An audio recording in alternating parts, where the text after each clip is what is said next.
రక్షకుడైన యేసుక్రీస్తు దివ్యనామమున కూడి వచ్చిన మీ అందరికీ హృదయపూర్వక వందనాలు చెల్లిస్తున్నాను. దేవుని మహాకృపను బట్టి ఏ రీతిగా దేవుని సన్నిధిలో చేరి దేవుణ్ణి స్థుతించడానికి, గణపరచడానికి దేవుడు మనకిచ్చిన ఈ భాగ్యం అది ఎంతో గొప్పది. మరి ఈ రోజుల్లో చాలా మంది బిడ్డలు దేవుని నమ్ముకుంటున్నాం, దేవుని ఆరాధిస్తున్నాం, దేవుని సన్నిధిలో ప్రార్థన చేస్తున్నాం అని చెప్తూ ఉంటారు. కానీ నిజమైన విశ్వాసం చాలా మందిలో కనపడదు. నిజమైన విశ్వాసం మనలో ఉండాలి. ఇదే మన పరిశుద్ధ గ్రంథంలో ఒక ధనవంతుడు ఉన్నాడు. ఆడు ఓదా రంగు వస్త్రాలు వేసుకుని తన ఇష్టం వచ్చినట్లు తింటున్నాడు, బ్రతుకుతున్నాడు, సంతోషిస్తున్నాడు, ఆనందిస్తున్నాడు. అదే ప్రాంతంలో అదే ధనవంతుడి ఇంటి ముందు ఒక దరిద్రుడు ఉన్నాడు. అతని పేరు రాశారు లాజరు అని. అతడు దరిద్రుడు అని రాశారు. ఈ ధనవంతుడు పడేసే రొట్టె ముక్కలే ఆ దరిద్రుడు తింటున్నాడు. ఒకానొక సమయాన వీళ్ళిద్దరికి మరణం వచ్చింది. ఈ లోకంలో ఏమండి, ఎవరి మరణం ఎప్పుడో ఎవరికి తెలియదు. కానీ ఈ లోకంలో ఉండగానే నువ్వు కళ్ళు తెరవటం నేర్చుకోవాలి. ఈ లోకంలో గుడ్డోడిగా ఉండి నరకానికి పోయినాక కళ్ళు తెరిస్తే ప్రయోజనం ఉంది. ఈ లోకంలోనే మనం కళ్ళు తెరవాలి. ఈ లోకంలోనే మనం పరలోకానికి వెళ్ళటానికి సిద్ధపడాలి. ఈ లోకంలోనే నువ్వు ఆ టికెట్ని సంపాదించుకోవాలి, రిజర్వేషన్ చేసుకోవాలి. ఈ లోకంలో ఉండగానే అది జరగాలి. అంతేకాని నువ్వు చనిపోయినాక అది జరగదు. కనుక వీళ్ళిద్దరికి మరణం వచ్చింది. దరిద్రుడు చచ్చిపోయాడు. దరిద్రుడు చచ్చిపోతే దేవదూతలు వచ్చారు. దేవదూతలు వచ్చి ఆ దరిద్రుడిని తీసుకెళ్ళారు. ధనవంతుడు చచ్చిపోయాడు.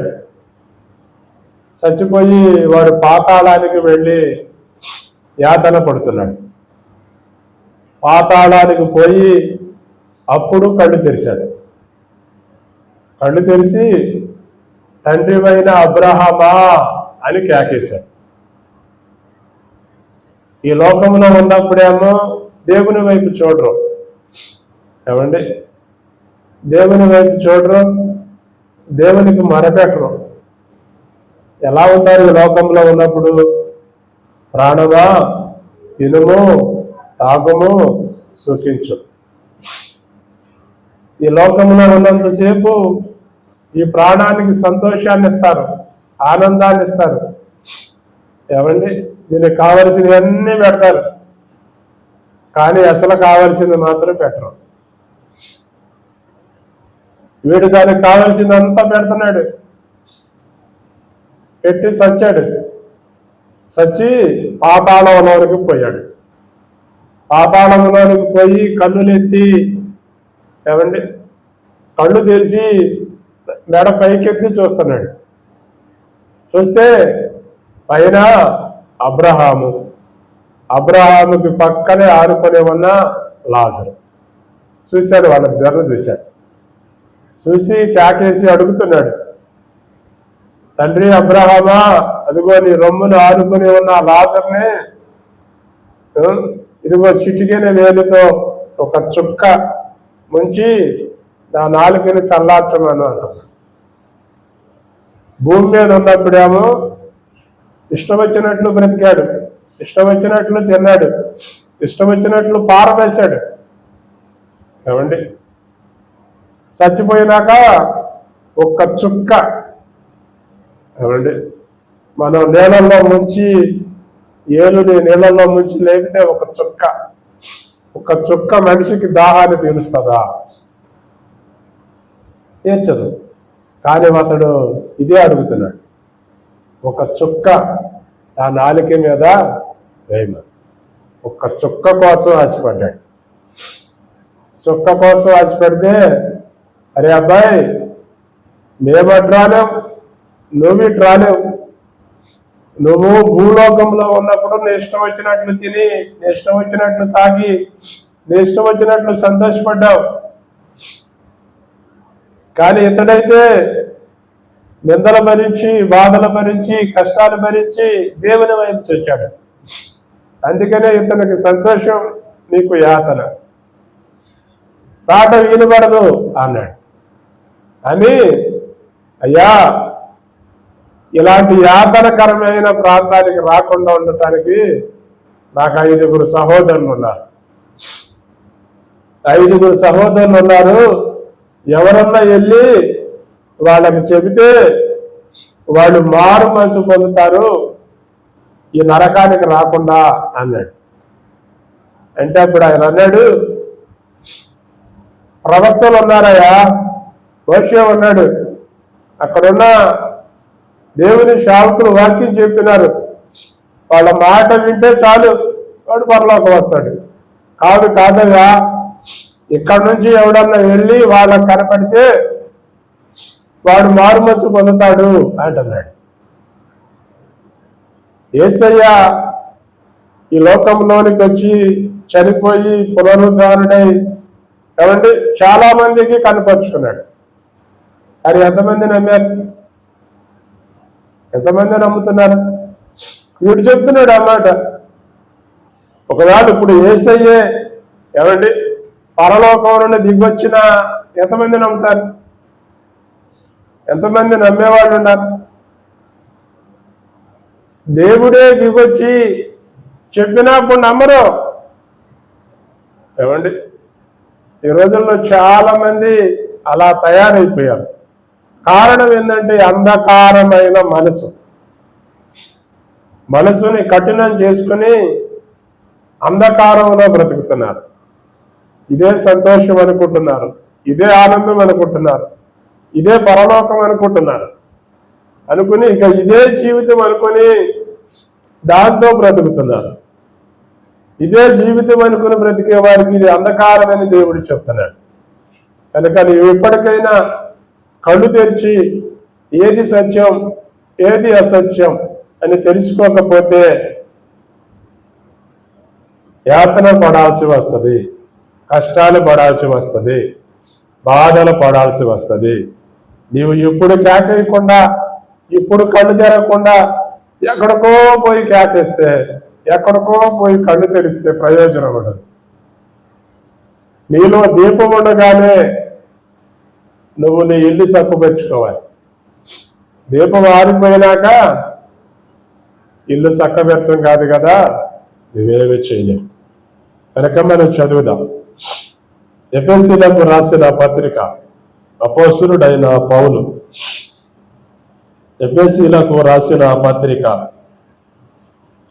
4వ అధ్యాయం 17-18 వచనాలు చదువుదాం. కాబట్టి అన్యజనులు నడుచుకున్నట్లు మీరిక మీదట నడుచుకొనవలెనని ప్రభువునందు సాక్ష్యం ఇచ్చుచున్నాను. వారైతే అంధకారమైన మనసు కలవారై తమ హృదయ కాఠిన్యము వలన తమలోనున్న అజ్ఞానము చేత దేవుని వలన కలుగు జీవములో నుండి వేరుపరచబడిన వారై తమ మనసులకు కలిగిన వ్యర్థతను అనుసరించి నడుచుకొనుచున్నారు. వారైతే అంధకారమైన మనసు గలవారై తమ హృదయ కాఠిన్యము వలన తమలోనున్న అజ్ఞానము చేత దేవుని వలన కలుగు జీవములో నుండి వేరుపరచబడిన వారై తమ మనస్సులకు కలిగిన వ్యర్థతను అనుసరించి నడుచుకొంటున్నారు. మనసులో కలిగే ఆలోచన, మన మనసులో కలిగే ఆలోచనలను బట్టి మన నడక ఉంటుంది, మన చూపు ఉంటుంది, మన మాట ఉంటుంది. మన మనసు మనకేం చెప్తుంది? ఏం చెప్తుంది? ఏమండి మీకు మనసు ఉందా? ఏడుంది? ఏమండి మీ మనసు మీకేం చెప్తుంది? ఈరోజు ప్రార్థనకి వెళ్ళు, ఈరోజు సినిమాకి వెళ్ళు, ఈరోజు ఎంజాయ్ చేయి, ఈరోజు అది చేయి, ఈరోజు ఇది చేయి, ఈరోజు ఆడికెళ్ళు, ఈరోజు ఏడకెళ్ళు చెప్తుంది మనసు. మనస్సాక్షి చెప్తుంది. మనస్సాక్షి ఏం చెప్తుంది? దేవునికి ఏదైతే వ్యతిరేకమో, ఇప్పుడు నువ్వు ఏదైనా తప్పు చేయాలి అని అనిపించింది అనుకో, ఏమండి ఏదైనా తప్పు చేయాలి అని అనిపించింది అనుకో, మనసు ఏమంటది? తీసుకో అంటది. మనస్సాక్షి ఏమంటది? వద్దు అంటది. మారు మనసు పొందిన వాళ్ళు రెండు ఉంటాయి, మారు మనసు పొందిన వాళ్ళు ఒకటే ఉంటది. గుర్తుపెట్టుకోండి, మారు మనసు పొందిన వాడిలో రెండు ఉంటాయి, మారు మనసు పొందని వాడిలో ఒకటే ఉంటది. మారు మనసు పొందిన వాడిలో మనస్సాక్షి పనిచేస్తుంది, మారు మనసు పొందని వాడిలో మనస్సాక్షి పనిచేయదు. మనస్సాక్షి చచ్చిపోతుంది. ఉంటుంది కానీ వాడు చంపేస్తా ఉంటాడు దాన్ని. అది ఒక వండా ఒకటే, లేకపోయినా ఒకటే. ఎందుకంటే వాడి మనసే గెలిచింది, వాడి మనస్సాక్షి చచ్చిపోతా ఉంటుంది. అందుకని మారు మనసు పొందిన వాడిలో ఈ మనసు కూడా ఉంటుంది, మనస్సాక్షి కూడా ఉంటుంది. కానీ మారు మనసు పొందిన వాడిలో ఈ మనసును చంపేస్తాడు, మనస్సాక్షిని బ్రతికిస్తాడు, మనస్సాక్షిని బ్రతికిస్తాడు. అందుకనే మనం ఇక్కడ చదువుతున్నాం, వారైతే అంధకారమైన మనసు గలవారై. ఎవరు వారు? ఏమండి ఎవరు వారు? అన్యజనులు నడుచుకున్నట్లు నడుచుకునేవాళ్ళు. ఏమండి అన్యజనులు అంటే ఎవరు? అన్యజనులు అంటే ఎవరు? దేవుణ్ణి ఎరగని వాళ్ళు అన్యజనులు. దేవుణ్ణి ఎరిగిన వారు దేవుని జనులు. అది దేవుణ్ణి ఎరగని వాడు అంధకారమైన మనసుతో నడుస్తాడు. అంధకారమైన మనసు. దేవుణ్ణి ఎరిగేవాడు ఏమండి దేవుని వెలుగులో నడుస్తాడు. అందుకనే మనం ఇక్కడ ఆ మాట చదువుతున్నాం, వారైతే అని రాశాడు. ఎవరు వారు? మనం చదువుదాం. ఇదే మన పరిశుద్ధ గ్రంథములో నుండి మత్తయి సువార్త, మత్తయి సువార్త 11వ అధ్యాయము 20, 21, 22 వచనాలు చదువుదాం. పిమ్మట ఏ ఏ పట్టణములలో ఆయన విస్తారమైన అద్భుతములు చేసెనో ఆ పట్టణముల వారు మారు మనసు పొందకపోవటం వలన ఆయన వారినిట్లో గద్దింపసాగారు. చాలు చాలు ఇక్కడ అంటాం. పిమ్మట ఆయన ఏ ఏ పట్టణాలలో విస్తారమైన అద్భుతాలు చేశారో ఆ పట్టణముల వారు మారు మనసు పొందకపోవటం వలన ఆయన వారిని ఇట్లు గద్దించసాగాడు. గద్దిస్తున్నాడు, విస్తారమైన అద్భుతాలు చేస్తున్నాడు.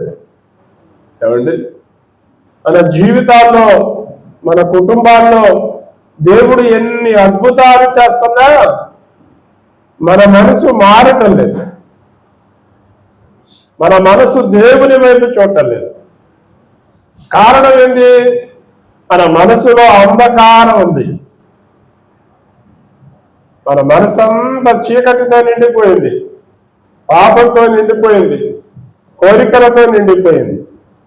అందుకనే ఆ అంధకారమైన మనసు దేవుని వాక్యాన్ని తీసుకోవటంలా. ఒకవేళ దేవుని వాక్యం హృదయంలోనికి వచ్చినా కఠినం చేసుకుంటున్నా. ఇప్పుడు కాదులే, నాకు కాదులే, ఏమండి అని కఠినం చేసుకుని సరి చేసుకుని వెళ్ళిపోతున్నారు. నాకు ఈ చీకటిలో బ్రతకటమే బాగుంటుంది అనుకుని వెనక్కి వెళ్ళిపోతున్నారు.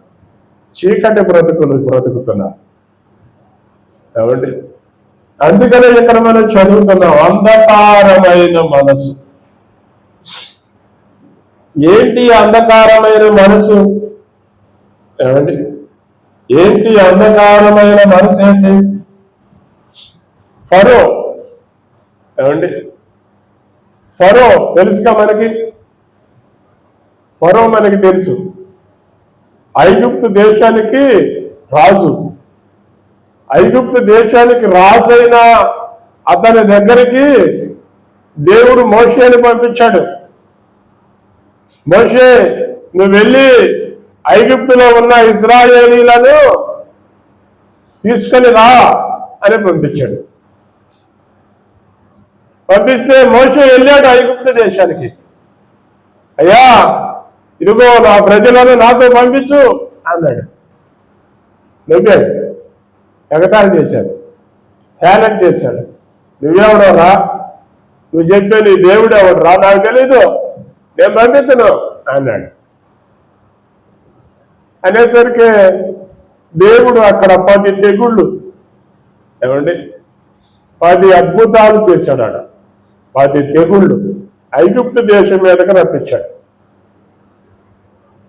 ఏమండి తెగులు వచ్చినప్పుడల్లా మోషే, నీ దేవుడికి ప్రార్థించా, ఇదిగో నీ ప్రజల్ని తీసుకెళ్ళిపో అంటున్నాడు. మళ్ళీ ఏమండి ఆ తెగులు పోగానే మళ్ళీ కఠినం. ఈ రోజుల్లో చాలా మంది కఠినం, మనసులో కఠినం. ఆఖరికి ఏమండి ఫరో కుమారుడు చచ్చిపోయాడు. చచ్చిపోయి ఒక కుమారుని చేతుల్లో పెట్టుకొని బోరు నేర్చాడు. ఏడ్చి, ఇక వెళ్ళిపోండి, వీళ్ళు నా దేశంలో ఉండొద్దు అని అందరూ తరివేశాడు. ఇతనెవడు? ఒక అన్యుడు, దేవుణ్ణి ఎరగనివాడు. దేవుణ్ణి ఎరగనివాడు కనుక వాడు మనసు కఠినం చేసుకున్నాడు. ఏమండి ఇక ఎక్కడి నుంచి దేవుణ్ణి ఎరిగిన వాళ్ళు దేవుణ్ణి ఎరిగారు. దేవుణ్ణి ఎరిగిన వీళ్ళు ఏమండి సముద్రం దగ్గరకు వచ్చారు, ఎర్ర సముద్రం దగ్గరికి. అటు చూస్తే ఫరో, నేను ఎందుకు ఇశ్రాయేలుని పంపించాను అని మళ్ళీ మనసు కఠినం చేసుకుని మళ్ళీ ఇశ్రాయేలులను వెంబడించి వీళ్ళందరినీ నా దేశాన్ని తీసుకెళ్లి బానిసలు చేసుకోవాలని మళ్ళీ బయలుదేరాడు. వీళ్ళకొచ్చి చూస్తే సముద్రం ముందున్నప్పుడు, వెనక చూస్తే శత్రువు ఉన్నాడు. అందరూ కేకలు పెడుతున్నారు, మేము అక్కడ ఉండే ప్రాణాలతో బతికే వాళ్ళని ఇప్పుడు ఇలా తీసుకొచ్చి మమ్మల్ని ఇరికిచ్చేసావు అన్నదా. అంటే మోషే దేవుని వైపు చూసి ప్రార్థన చేశాడు. ఎందుకయ్యా ప్రార్థన చేస్తున్నావు? నీ కర్ర తీసుకుని సముద్రం వైపు చూపించు అన్నాడు. అంతే. జాగ్రత్తగా వినండి. ఏమండి సముద్రం ఏమైంది? 2 పాయలు అయిపోయింది. 2 పాయలు అయిపోయి ఇశ్రాయేలు ప్రజలందరూ పొడి నేల మీద నడుచుకుంటూ వెళ్ళిపోయారు. ఐగుప్తీయులు కూడా అలాగూ వద్దామని చూసి మునిగిపోయారు. సముద్రంలో మునిగి శవాలైపోయారు. వీళ్ళు ఆరిన నేల మీద నడుచుకుని సముద్రాన్ని దాటి ఆ దరికి వెళ్ళిపోయారు. దేవుడు మళ్ళీ వాళ్ళ దగ్గర అద్భుతాలు చేశాడు, మహత్కార్యాలు చేశాడు. కానీ దేవుడు ఏమంటే వాళ్ళ దగ్గర అద్భుతాలు చేసినంతసేపు బాగుంటున్నారు. ఏమండి మంచినీళ్ళు కావాలన్నప్పుడు సనుగుతున్నారు, ఆహారం కావాలన్నప్పుడు సనుగుతున్నారు, మాంసం కావాలన్నప్పుడు సనుగుతున్నారు. ఈ వీళ్ళు బోవకే, చాలా మందికి బో కోసమే పుడతారు. ఏమండి బో కోసమే, ఒక పూట కూడా ఏమండి కడుపు కాలనీరు. బో కోసం పుట్టేవాడు పొద్దాక సనుగుతూ గొనుక్కుంటా ఉంటాడు. గుర్తుపెట్టుకోండి, మీ ఇళ్లలో కూడా ఉంటే వాళ్ళు పొద్దాక ఇదే పని. కొంచెం 4 మంటానిపించినా కూడా సనుక్కోవటం, గొనుక్కోవటం. చాలా మందికి రోజు నీసి పెట్టాలి, మాంసం పెట్టాలి. ఏమండి రోజు తీసి పెడితే మాత్రం బాగుంటుంది, ఇంకో కూర పెడితే మళ్ళీ తగాదాలి. ఇవాళని అలాగే దేవుడు పోషిస్తున్నాడు. 40 సంవత్సరాలు పోషించినా ఏమంటే ఒక్కడు కూడా దేవుని వైపు చూడలే. అంధకారమైన మనసు. దేవుడు వాళ్ళని చూచి విసిగిపోయాడు. విసిగిపోయి వీళ్ళెవరు నేను తీసుకెళ్లాలనుకున్న కనాను దేశంలోనికి వెళ్ళరు అన్నారు. ఐగుప్తు దేశం నుంచి బయలుదేరారే, వాళ్ళలో ఎవడు ఏమండి కనాను దేశానికి వెళ్ళాల, ఎవడెళ్ళాల. అక్కడి నుంచి బయలుదేరిన వాళ్ళలో ఏమండి అక్కడ లెక్క వేశారు. లెక్కేస్తే యుద్ధ వీరులు 5 లక్షలు 6 లక్షలు లెక్కేశారు. అంటే బయలుదేరిన వాళ్ళలోనే యుద్ధ వీరులు 5-6 లక్షలు అంటే ఇంకెంతమంది ఉంటారో చూడండి. యుద్ధ వీరులు యుద్ధం చేయగలిగిన వాళ్ళే 5-6 లక్షల మంది ఉన్నారు. అక్కడి నుంచి బయలుదేరిన వాళ్ళు ఎవరు అనాథ దేశానికి వెళ్ళాల. ఈ అడవి ఆ అరణ్యంలో పుట్టిన వాళ్ళే ఆ దేశానికి వెళ్ళారు. ఇద్దరు అక్కడి నుంచి బయలుదేరిన వాళ్ళు కనాను దేశానికి వెళ్ళారు. ఒకడు ఎవరు, ఒకడు యెహోషువ, ఇంకొక అతను కాలేబు. వీళ్ళిద్దరే. ఇక మిగతా వాళ్ళంతా రాలిపోయారు. అంధకారమైన మనసు మనల నరకానికే నడిపిస్తాం. ఏమండి వాళ్ళు అన్ని అద్భుతాలు చూసినా కూడా వాడు మనసు మార్చుకోలేకపోయారు. మన మనసు కఠినం చేసుకుంటే మనకు నరకమే ప్రాప్తి. అందుకని ఈ లోకంలో ఉండగా నువ్వు దేవుని వైపు చూడు. కఠినమైపోయిన నీ హృదయాన్ని దేవుడు మారుస్తాడు. నువ్వు దేవుని వైపు చూడకుండా నీ ఇష్టం వచ్చినట్లుగా నువ్వు జీవించుకుంటూ పోతే అది అంధకారమే. కానీ నువ్వేమనుకుంటావు, నేను వెలుగులో ఉన్నా, నేను సంతోషంగా ఉన్నా, నేను మంచిగా ఉన్నా నువ్వు అనుకుంటావు. కానీ దేవుడు నిన్ను చూసినప్పుడు నువ్వు అంధకారంలో ఉన్నావని చెప్తావంటాడు. వాళ్ళు ఎవరైతే వాళ్ళు ఇష్టం వచ్చినట్టు నడుస్తారో వాళ్ళు అంధకారంలో ఉంటారు. ఎవరైతే దేవుని చిత్తానుసారంగా నడుస్తారో వాళ్ళు వెలుగులో ఉంటారు. మనం ఎలా ఉన్నామో మనలను మనమే ప్రశ్న వేసుకోవాలి. అందుకని వీళ్ళందరూ అలాగే పోయారు. ఇప్పుడు చదువుదాం మత్తయి సువార్త 11వ అధ్యాయము 22వ వచనం.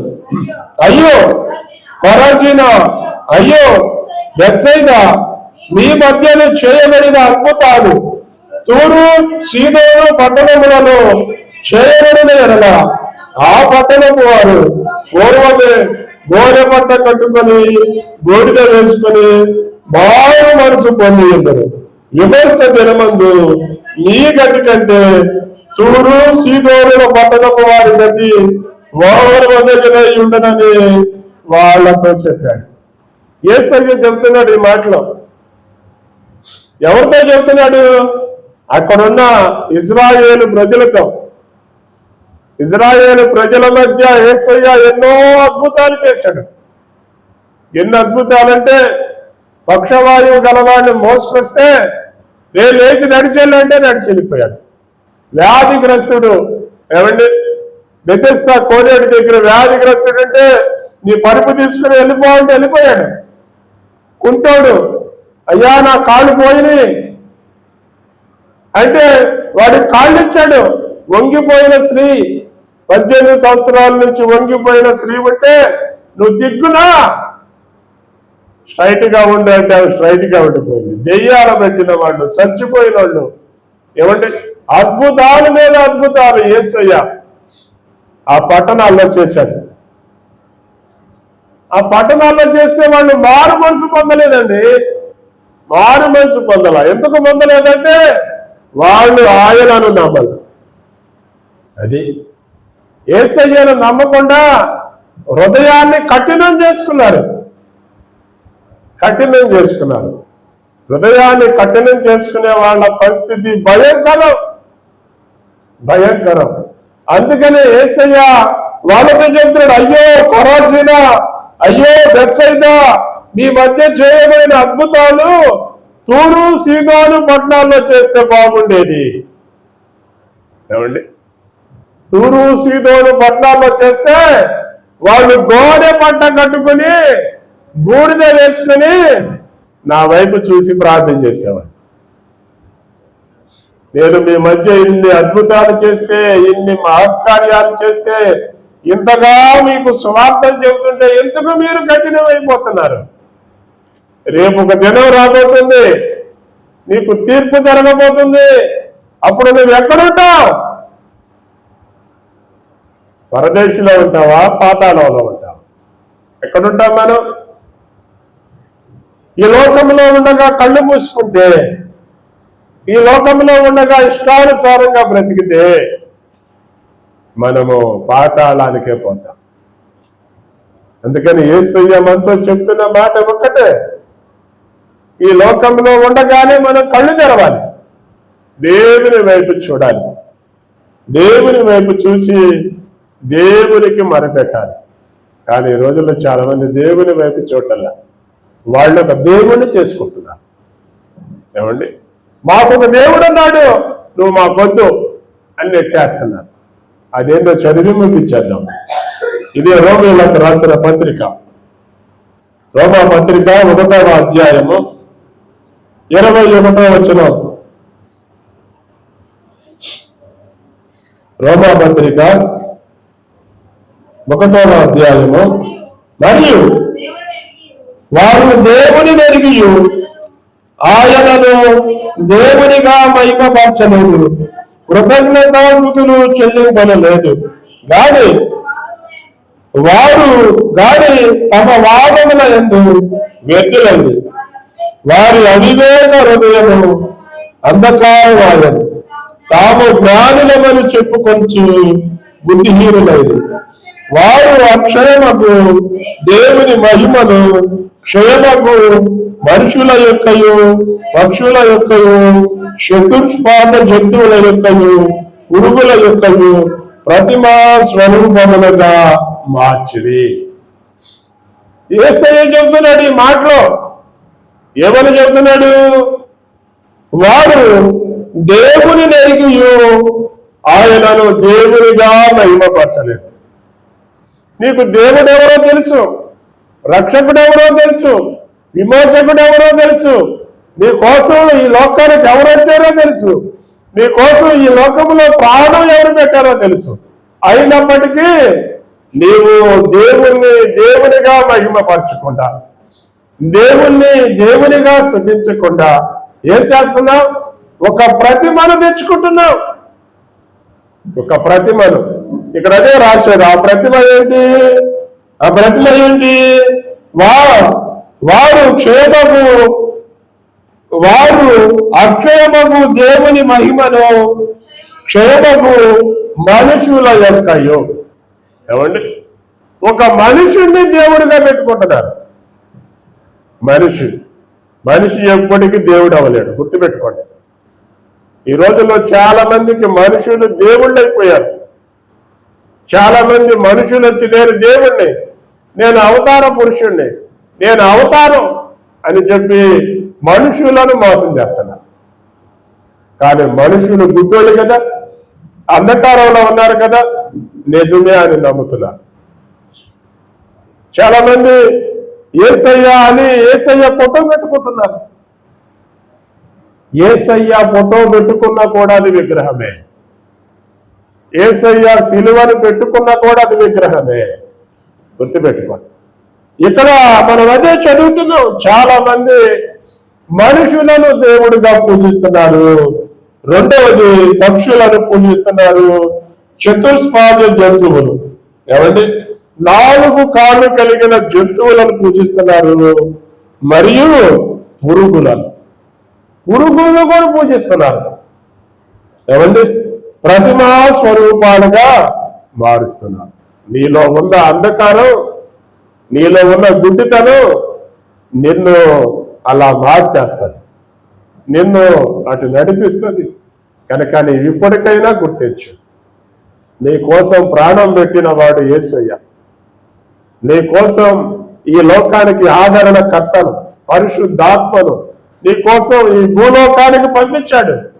ఆయన నీ పక్కనే ఉంటాడు. ఆయన నీ మీదే ఉంటాడు, ఆయన నీలోనే ఉంటాడు. నువ్వు ఆయనను ఎక్కడ పెడితే ఆయన అక్కడ ఉంటాడు. ఆయన నీ పక్కన పెట్టుకున్నావా, ఆయన నీ మీద పెట్టుకున్నావా, ఆయనను నీలోనికి పెట్టుకున్నావా? నీవు నిర్ణయించుకో. చిన్న ప్రార్థన చేద్దాం. ఈ రాత్రి కాల సమయమున దేవుని సన్నిధిలో ఉంటాం. మనం ఒక చిన్న ప్రార్థన చేద్దాం. వారైతే అంధకారమైన మనసు కలవారై తమ హృదయ కాఠిన్యము వలన తమలోనున్న అజ్ఞానము చేత దేవుని వలన కలుగు జీవములో నుండి వేరుపరచబడిన వారై తమ మనసునకు కలిగిన వ్యక్తతను అనుసరించింది.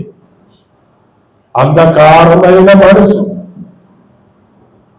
నిన్ను చీకట్లోనికి తీసుకెళ్ళిపోతుంది, పాతాళంలోనికి తీసుకెళ్ళిపోతుంది, పాపంలోనికి తీసుకెళ్ళిపోతుంది. నీవు అంధకారమైన మనసు కలిగి బ్రతుకుతున్నావేమో. ఎప్పటికైనా యేసయ్య వైపు చూడు. యేసయ్యా అని కేకవే. ఆయన అంధకారంలో ఉన్న నిన్ను జీవములోనికి నడిపిస్తాడు. యేసయ్య నిన్ను రక్షిస్తుంటే, యేసయ్య నిన్ను స్వస్థపరుస్తుంటే, యేసయ్య నిన్ను బాగు చేస్తుంటే నీవు మనుషులను ప్రతిమలుగా చేసుకుంటున్నావు, మనుషులను దేవుళ్ళుగా చేసుకుంటున్నావు, పురుగులను దేవుళ్ళుగా చేసుకుంటున్నావు, చతుష్పాద జంతువులను దేవుళ్ళుగా చేసుకుంటున్నావు, వాటినే పూజిస్తున్నావు. నీ కోసం ప్రాణం పెట్టిన దేవుణ్ణి వదిలేస్తున్నావు, రక్షకుడిని వదిలేస్తున్నావు. ఎప్పటికైనా ఆయన వైపు చూడు. మహాపరిశుద్ధుడు అయిన మా తండ్రి, పరలోకమందున్న మా ప్రభువ, పరిశుద్ధ పుణ్యపాదములకు స్తుతులు స్తోత్రములు వందనాలు చెల్లిస్తున్నాము తండ్రి. మా తండ్రి, సర్వశక్తిమంతుడా, సర్వోన్నతుడా, గొప్ప దేవుడా, మా రక్షకుడా యేసయ్య, స్తోత్రాలు వందనాలు చెల్లిస్తున్నాము తండ్రి. వారైతే అంధకారమైన మనసు కలవారై మనసులకు కలిగిన వ్యక్తతను అనుసరించి నడిచారు ఆయన తండ్రి. ఒకప్పుడు మేము కూడా అంధకారమైన మనసు కలవారుగా బ్రతికాం తండ్రి. మేము అంధకారంలో ఉన్నామని కేక వేసినప్పుడు ఆయన మమ్మలను అంధకారంలో నుండి జీవములోనికి, వెలుగులోనికి నడిపిస్తున్నందుకు స్తోత్రాలు వందనాలు చెల్లిస్తున్నాం.